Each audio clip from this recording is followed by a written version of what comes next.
ఇక ఈరోజు నాగర్ కర్నూలు జిల్లా ప్రధాన వార్తలు చూసినట్టయితే కల్వకుర్తి మండలం తుర్కలపల్లి సమీపంలో ఉన్నటువంటి నాగర్ కర్నూలు కల్వకుర్తి ప్రధాన రహదారికి ఆనుకున్నటువంటి గుట్టను ఇతరులకు పునరావాసానికి ఇస్తే మా పరిస్థితి ఏంటని చెప్పేసి ఈరోజు తుర్కలపల్లికి సంబంధించినటువంటి గ్రామస్తులంతా కూడా మూకుమ్మడిగా కలెక్టరేట్లోని అదనపు కలెక్టర్కు ప్రజావాణిలో ఫిర్యాదు చేసినటువంటి పరిస్థితి కనిపించింది. ఎన్నో దశాబ్ద కాలాలుగా తరతరాలుగా కూడా ఆ గుట్టపైనే ఉన్నటువంటి పశువులు, మేకలు, జీవాలన్నింటినీ కూడా అక్కడనే మేపుకొని జీవనం సాగిస్తున్నామని చెప్పేసి ఉన్న ఫలంగా ఇతరులకు ప్రభుత్వం అప్పజెప్పితే మా పరిస్థితి ఏంటని చెప్పేసి కూడా వాళ్ళు ప్రశ్నిస్తున్నటువంటి పరిస్థితి కనిపించింది. ఎట్టి పరిస్థితుల్లో కూడా మాకు ఉన్నటువంటి పంజగుల శివారులో తుర్కలపల్లికి సమీపంలో ఉన్నటువంటి ఆ గుట్టను ఇతరులకు పునరావాసానికి ఇస్తే ఎట్టి పరిస్థితుల్లో కూడా సహించేది లేదని చెప్పేసి మా పొట్టగొడితే చూస్తూ ఊరుకోమని చెప్పేసి కూడా తుర్కలపల్లి గ్రామస్తులు, ఆ గ్రామానికి సంబంధించినటువంటి సర్పంచ్తో పాటు ఆ గ్రామానికి సంబంధించినటువంటి యువకులు పెద్ద ఎత్తున కూడా ఈరోజు కలెక్టరేట్లో ఫిర్యాదు చేసినటువంటి పరిస్థితి కనిపించింది.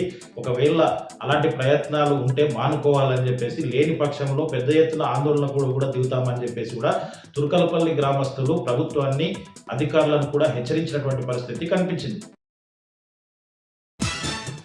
మరొక వార్త చూసినట్టయితే కల్వకుర్తి పట్టణంలో సేవ్ గచ్చుబావి పేరుట గచ్చుబావి శివాలయాన్ని 50 రోజులుగా అక్కడ గచ్చు పాటు పూడిక తీసి దానికి పూర్వ వైభవం తీసుకొచ్చేందుకు కృషి చేస్తున్నటువంటి వారందరినీ కూడా ఈరోజు Aikyata foundation chairman TASK CEO Sunkireddy Raghavendra Reddy అభినందించినటువంటి పరిస్థితి కనిపించింది. ఈ సందర్భంగా గతంలో గచ్చుబావి ఎట్లా ఉండింది, ఇప్పుడు ఎట్లా మారింది అనే అంశంలో భాగంగా ఆయన గచ్చుబావిని సందర్శించడం జరిగింది. ఈ సందర్భంగా గచ్చుబావిలో ఉన్నటువంటి శివాలయంలో ఆయన ప్రత్యేక పూజలు చేసిన అనంతరం గచ్చుబావి సేవాదళంతో కలిసి గచ్చుబావిని పరిశీలించినటువంటి పరిస్థితి కనిపించింది. 50 రోజులకు పైగా అక్కడ నిరంతరం సేవలు చేసినటువంటి వారందరినీ కూడా ప్రత్యేకంగా సుంకిరెడ్డి రాఘవేంద్ర రెడ్డి అభినందించడంతో పాటు రాబోయే రోజుల్లో గచ్చుబావి పూర్వ వైభవం కోసం తనవంతుగా కృషి చేస్తానని చెప్పేసి, ఏ విధంగా సహకరించాలన్నా తప్పకుండా చేస్తానని చెప్పేసి కూడా గచ్చుబావి సేవాదళానికి ఆయన హామీ ఇచ్చినటువంటి పరిస్థితి కూడా కనిపించింది.